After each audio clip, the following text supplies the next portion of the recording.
ಈ ಕ್ಷೇತ್ರದಲ್ಲಿ ಶಾಸಕ ಸ್ಥಾನಕ್ಕೆ ಸ್ಪರ್ಧಿಸುತ್ತೇವೆ. ನಾವೇ ತಪ್ಪೀರ್. ನಮ್ಮ ಓಟು ಎಂತವರಿಗೆ ಕೊಡಬೇಕು ಆಗಿದೆ, ತಪ್ಪಾಗಿದೆ. ಮಿನಿಸ್ಟರ್ಶಿಪ್ ಕೊಡಿ. ಆ ಕಾಂಗ್ರೆಸ್ ಪಾರ್ಟಿಗೆ ಮಿನಿಸ್ಟರ್ಶಿಪ್ ಭಿಕ್ಷೆ ಗೆಲ್ಲುವಂತ ಹೊತ್ತುಗಳಿಗೆ ಬಂದಿದೆ. 4/26 ಕರ್ನಾಟಕ ಮುಖ್ಯ ನ್ಯಾಯಾಲಯ ಧಾರವಾಡ ಪೀಠ 4 ವಾರಗಳಲ್ಲಿ ಈ ಕಮಿಟಿಯನ್ನು ರಚನೆ ಮಾಡಬೇಕನ್ನುವಂತ ಆದೇಶ ಇದ್ದರೂ ಸಹಿತ ಈ ಮದಾರ್ ಪಟೇಲ್ ಎನ್ನುವಂತ ದುಷ್ಟ ಅವಿವೇಕಿ ಆತನಿಗೆ ಇಂಪ್ಲಿಮೆಂಟೇಷನ್ ಮಾಡಕ್ಕಾಗಲಿಲ್ಲ. ಯಾಕಾಗಲಿಲ್ಲ? ಇಲ್ಲಿ ನಾವೆಲ್ಲರೂ ದಾಡಿ ಬಿಟ್ಕೊಂಡು ಟೋಪಿ ಹಾಕೊಂಡು ಏನು ಮತವನ್ನು ಕೊಟ್ಟಿಲ್ಲ, ವೋಟ್ ಅನ್ನು ಕೊಟ್ಟಿಲ್ಲ, ಏನು ಹಾವಿಗೆ ಹಾಲು ಕುಡಿಸಿಲ್ಲ. ಆ ಹಾವಿಂದ ನಮ್ಗೆ ಕಷ್ಟ ಇದೆ, ಎಲ್ಲರೂ ತಿಳ್ಕೋಬೇಕಿದ್ದಾನೆ. ಮದಾರ ಪಟೇಲ್ ಏನ್ ಶಕ್ತಿ? ಒಂದು FDC ಗ್ರೇಡಿನ ವ್ಯಕ್ತಿ ಅವನೇನ್ ಶಕ್ತಿ? ಕರ್ನಾಟಕ ಉಚ್ಚ ನ್ಯಾಯಾಲಯದ ಆದೇಶವನ್ನು ವಿರೋಧಿಸುವಂತಹ ಶಕ್ತಿ ಅವನೇನ್ ಶಕ್ತಿ? ಇಡೀ ಮುಸ್ಲಿಂ ಸಮಾಜ 10,000ಕ್ಕಿಂತ ಹೆಚ್ಚು ವಾಸಿಸುವಂತ ಇರ್ಕಲ್ನಗರ ಇಂಥ ಇಷ್ಟು ಜನರ ಬೇಡಿಕೆಯನ್ನ, ಇಷ್ಟು ಜನರ ಕೆಲಸವನ್ನ ನಮ್ಮ ಟ್ಯಾಕ್ಸ್ ತಗೊಂಡು ಪೇಮೆಂಟ್ ತಗೊಂಡು ಕೆಲಸ ಮಾಡುವಂತ ಮದಾರ್ ಪಟೇಲನಿಗೆ ಏನು ಅವ್ರಿಗೆ ತೊಂದರೆ ಇಲ್ಲ.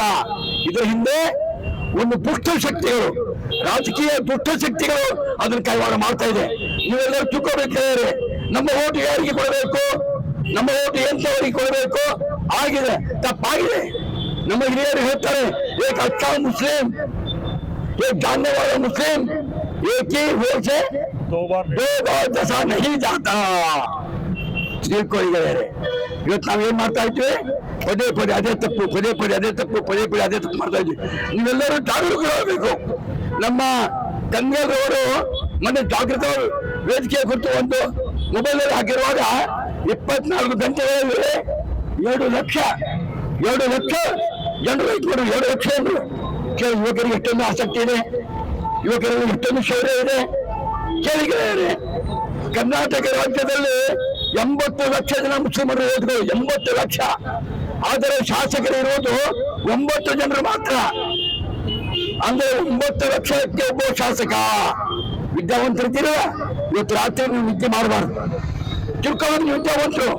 9 ಲಕ್ಷ ಜನರಿಗೆ ಒಬ್ಬ ಶಾಸಕ, ಮುಸ್ಲಿಂ ಶಾಸಕ.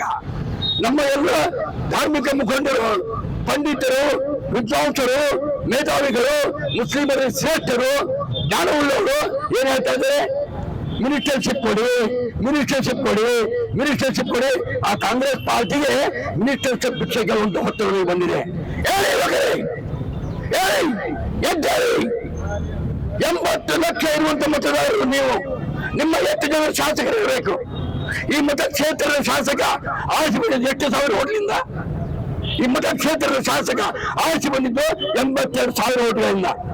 ಆದ್ರೆ ಮುಸ್ಲಿಂ ರಾಜ್ಯದಲ್ಲಿ, ಕರ್ನಾಟಕ ರಾಜ್ಯದಲ್ಲಿ 80 ಲಕ್ಷ ಇರುವಂತ ಮುಸ್ಲಿಂ ಮತದಾರರು ಆರಿಸಿ ಬಂದಿದ್ದು ಎಷ್ಟು? 9 ಜನ. ಎಲ್ಲಿ ಹೋಯ್ತು ನಿಮ್ಮ ಬುದ್ಧಿ? ಎಲ್ಲಿ ಹೋಯ್ತು ನಿಮ್ಮ ವಿವೇಕ? ಎಲ್ಲಿ ಹೋಯ್ತು ನಿಮ್ಮ ರಾಜಕೀಯ ಜ್ಞಾನ? ಎಲ್ಲಿ ಹೋಯ್ತು? ವಿಚಾರಿಸಿ. ಇನ್ನು ನಾವು ಅದನ್ನೇ ಮಾಡ್ತಾ ಬಂದಿದ್ದೇವೆ, ನಮ್ಮ ತಂದೆಯವರು ಅದನ್ನೇ ಮಾಡ್ತಾ ಬಂದಿದ್ದಾರೆ, ನಾವು ಅದನ್ನೇ ಮಾಡ್ತಾ ಬಂದಿದ್ದೇವೆ. ಇನ್ನು ನಮ್ಮ ಮಕ್ಕಳು ಹೇಳ್ತಾ ಇದ್ದೇವೆ, ನೀವು ಇದನ್ನೇ ಮಾಡ್ತಾ ಹೋಗಬೇಕು.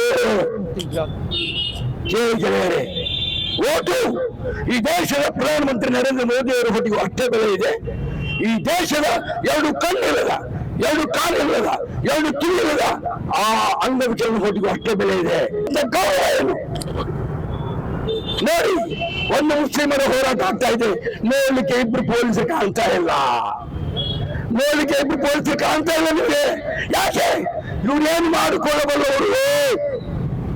ಪೊಲೀಸರಿಗೆ ಧೈರ್ಯದಿಂದ, ರಾಜಕಾರಣಿಗಳಿಂದ ಪೊಲೀಸರಿಗೆ ಧೈರ್ಯ. ಈ ಮುಸ್ಲಿಮರು, ಈ 2 ಕಾಡಿಗೆ ಮುಸ್ಲಿಮನೆ ಕ್ಯಾ कर सकते हैं?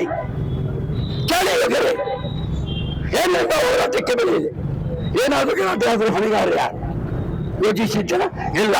ನಮ್ಗೆ ಯಾರು ರಕ್ಷಣೆ ಅವಶ್ಯಕತೆ ಇಲ್ಲ, ನಮ್ಮ ರಕ್ಷಣೆ ನಮ್ಮ ಮಾಡಿಕೊಳ್ಳುತ್ತೇವೆ.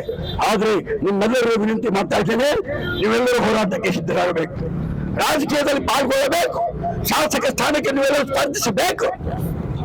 ಈ ಕ್ಷೇತ್ರದ ರಾಜಕಾರಣಿ ಹೇಳ್ತಾನೆ, ನೀವೆಂದು ನಾಯಕರಾಗಬೇಕು ಅನ್ನುವಂಥ ಈ ಕ್ಷೇತ್ರದ ರಾಜಕಾರಣಿ ಹೇಳ್ತಾನೆ. ಆ ರಾಜಕಾರಣಿ ಹೇಳ್ತಾರೆ, ಇನ್ಶಾ ಅಲ್ಲಾಹ್ ಅಜೀಜ್ ಈ ಕ್ಷೇತ್ರದಲ್ಲಿ ಶಾಸಕ ಸ್ಥಾನಕ್ಕೆ ಸ್ಪರ್ಧಿಸುತ್ತೇವೆ. ನಾರೇ ತಕ್ಬೀರ್, ನಾರೇ ತಕ್ಬೀರ್. ನಮ್ಮ ಸಮಾಜದಲ್ಲಿ ಇರುವಂತಹ ಯುವಕರಿಗೆ, ನಮ್ಮ ಸಮಾಜದಲ್ಲಿ ಇರುವಂತಹ ವಿದ್ಯಾವಂತರಿಗೆ ತಲೆ ಕೆಡಿಸುವ, ಕುರಿತು ತುಂಬುವ, ಕುಮ್ಮಸ್ಸು ತುಂಬುವ ರಾಜಕಾರಣಿ ನೀನೊಬ್ಬನಿಯಾಗಿದೆಯಾ? ಅದಕ್ಕೆ ತಕ್ಕ ಪಾಠ ಮುಖ್ಯಮಂತ್ರಿ ಕಳಿಸ್ತೇವೆ. ಚಾಲೆಂಜ್ ಇದ್ದರೆ ಚಾಲೆಂಜ್ ಮಾಡಬೇಕು, ಚಾಲೆಂಜ್ ಇದ್ದರೆ ಶಕ್ತಿ ಇದ್ದರೆ ಚಾಲೆಂಜ್ ಮಾಡಬೇಕು, ತೋರಿಸುತ್ತೇವೆ. ಇದೇ ವೇದಿಕೆ ಮೇಲೆ ಬಿಜೆಪಿಯವರು ನಾವು ಚಾಲೆಂಜ್ ಮಾಡ್ತೀವಿ, ಗೆದ್ದು ತೋರಿಸ್ಬೇಕಂತ. ಇವತ್ತು ಇದೇ ವೇದಿಕೆ ಚಾಲೆಂಜ್ ಮಾಡ್ತೇವೆ. ತಾಕತ್ತಿದ್ದರೆ, ಹಿಮ್ಮತ್ತಿದ್ದರೆ, ಶಕ್ತಿ ಇದ್ದರೆ ಗೆದ್ದು ತೋರಿಸ್ಬೇಕು. ಇವತ್ತು ಹಿರಿಯರೇ, ಯಾವ ಒಬ್ಬ ಶಾಸಕನಿಗೂ, ಈ ರಾಜ್ಯದಲ್ಲಿ ಇರುವಂತಹ ಶಾಸಕನಿಗೆ ಅವನಿಗೆ ಶಾಸಕ ಸ್ಥಾನದಿಂದ ನೆಮ್ಮದಿ ಇಲ್ಲ. ಆದರೆ ಮುಸ್ಲಿಮರ ಸಂಸ್ಥೆಯಾಗಿರುವಂತಹ ದರ್ಗಾಗಳ ಮೇಲೆ, ಕಲಸ್ಥಾನಗಳ ಮೇಲೆ, ಅಂಜುಮಣಗಳ ಮೇಲೆ ಅಧಿಕಾರ ಸಾಧಿಸುವಂತ ಒಂದು ನೀಚತನ ಸೇರಿದೆ. ಮಾನ್ಯ ಮುಖ್ಯಮಂತ್ರಿಗಳಂತ ಡಿ.ಕೆ. ಶಿವಕುಮಾರ್ ಅವರೇ, ಈ ಎಂಐ ಪಕ್ಷದ ರಾಜ್ಯಾಧ್ಯಕ್ಷ ಉಸ್ಮಾನ್ ಗನಿ ಕೇಳುತ್ತಾನೆ, ಎಂಐ ಪಕ್ಷ ನಿಮಗೆ ಸಹಾಯ ಮಾಡಿತ್ತು, ನೀವು ಅಧಿಕಾರದಲ್ಲಿ ಬಂದ್ರಿ. ಆದರೆ ಅದರ ದುರುಪಯೋಗ, ಅದರ ದುರ್ಬಳಕೆ ನಿಮ್ಮ ಶಾಸಕರು ಮಾಡಿಕೊಳ್ತಾ ಇದ್ದಾರೆ. ಮುಂದಿನ ತೀರ್ಮಾನಗಳಲ್ಲಿ ತಕ್ಕ ಪಾಠ ಕಲಿಸುತ್ತೇವೆ. ಇಡೀ ರಾಜ್ಯದ ಮುಸ್ಲಿಮರಿಗೆ ಈ ಉಸ್ಮಾನ್ ಗನಿ ಸಲಾಂ ಹೇಳುತ್ತಾನೆ, ಕೈ ಮುಗಿದು ಕೇಳುತ್ತಾನೆ. ಯುವಕರನ್ನ ಎಬ್ಬಿಸಿ, ಯುವಕರಿಗೆ ಶಕ್ತಿ ತುಂಬಿ, ಯುವಕರಿಗೆ ಹೋರಾಟದ ಶಕ್ತಿ ತುಂಬಿ, ಸುಮ್ಮನೆ ತಾಕತೊಂದು ಹೋಗ್ತಾ ಅನ್ನುವಂತ ಒಂದು ಡೈಲಾಗ್ ಫಿಕ್ಸ್ ಮಾಡಿಕೊಂಡು ಭಾಷಣ ಮಾಡಬೇಡಿ. ಈ ರಾಜ್ಯವನ್ನ, ಈ ದೇಶವನ್ನ ಅತಿ ಉನ್ನತ ಸ್ಥಾನದಲ್ಲಿ ಹೇಳಬೇಕಾಗಿದೆ. ಈ ದೇಶವನ್ನ ಪ್ರೀತಿಸಬೇಕಾಗಿದೆ. ಈ ದೇಶದ ಕಾನೂನನ್ನ ಪ್ರೀತಿಸಬೇಕು. ಈಗ ಇಲ್ಲಿಂದ ಗಾಡಿಗಳಲ್ಲಿ ಕುಳಿತುಕೊಂಡು ಜಿಲ್ಲಾಧಿಕಾರಿಗಳಿಗೆ ಮನವಿ ಪತ್ರವನ್ನು ಕೊಡಲಾಯಿತು. ತಾವೆಲ್ಲರೂ ಸಹಕಾರ ನೀಡಿದ್ದಕ್ಕೆ ತಮ್ಮೆಲ್ಲರಿಗೂ ಧನ್ಯವಾದಗಳು. ಮಾನ್ಯ ತಹಶೀಲ್ದಾರ್ ಸಾಹೇಬರು ಬಂದಿದ್ದಾರೆ. ತಹಶೀಲ್ದಾರ್ ಸಾಹೇಬರಿಗೆ ಮನವಿಯನ್ನು ಓದಿ ಕೊಡ. ಸಮಸ್ಯೆಗಳಾದ ಮದುವೆ, ಹಣಕಾಸು, ವ್ಯಾಪಾರ, ಗಂಡ ಹೆಂಡತಿ ಸಮಸ್ಯೆ, ಮಕ್ಕಳು ಪ್ರೀತಿಯಲ್ಲಿ ಬಿದ್ದು ಮಾತು ಕೇಳದಿದ್ದಲ್ಲಿ, ಪ್ರೀತಿಯಲ್ಲಿ ನಂಬಿ ಮೋಸ, ಪ್ರೀತಿಸಿದವರಿಂದ ತೊಂದರೆ, ಇಷ್ಟಪಟ್ಟವರು ನಿಮ್ಮಂತೆ ಆಗಲು ಮಕ್ಕಳಾಗದಿದ್ದಲ್ಲಿ, ಸಾಲದವರಿಂದ ತೊಂದರೆ, ಹಣ ತಿರುಗಿ ಬರಲು, ಗಂಡ ಬೇರೆ ಸ್ತ್ರೀ ವಶದಲ್ಲಿದ್ದರೆ, ನಿಮ್ಮ ಪತ್ನಿ ಪರಪುರುಷರ ಸಹವಾಸದಲ್ಲಿದ್ದರೆ, ಪುರುಷತ್ವ ಸಮಸ್ಯೆ, ಅತ್ತೆ ಕಾಟ ಸಮಸ್ಯೆ, ಯಾವುದೇ ಬಗೆಹರದ ಸಮಸ್ಯೆಗೆ ಕೇವಲ ಒಂದೇ ದಿನದಲ್ಲಿ ಗ್ಯಾರಂಟಿ ಪರಿಹಾರ. ಸ್ತ್ರೀಯರಿಗೆ ವಿಶೇಷ ಪರಿಹಾರ. ಎಷ್ಟೋ ಜ್ಯೋತಿಷ್ಯರಲ್ಲಿ ಕೇಳಿ ಹಣ ಕಳೆದುಕೊಂಡಲ್ಲಿ ನಮ್ಮಲ್ಲಿ ಗ್ಯಾರಂಟಿ ಪರಿಹಾರ ಸಿಗುತ್ತದೆ. ಯಾವುದೇ ಸಮಸ್ಯೆ ಇದ್ದರೂ, ಎಂತ ಕಠಿಣ ಸಮಸ್ಯೆಗಳಿದ್ದರೂ ನಿಮ್ಮ ಜಾತಕ, ಫೋಟೋ, ಹಸ್ತಮುದ್ರಿಕಾ ನೋಡಿ ಭವಿಷ್ಯ ಹೇಳಲಾಗುತ್ತದೆ. ಇನ್ನು ನಿಮ್ಮ ಜೀವನದ ಎಂತ ಸಮಸ್ಯೆಗಳಿದ್ದರೂ ನಮ್ಮಲ್ಲಿ ಪರಿಹಾರ ಇದೆ. ಕೂಡಲೇ ಕರೆ ಮಾಡಿ ಅಥವಾ ವಾಟ್ಸ್ಆಪ್ ಮಾಡಿ.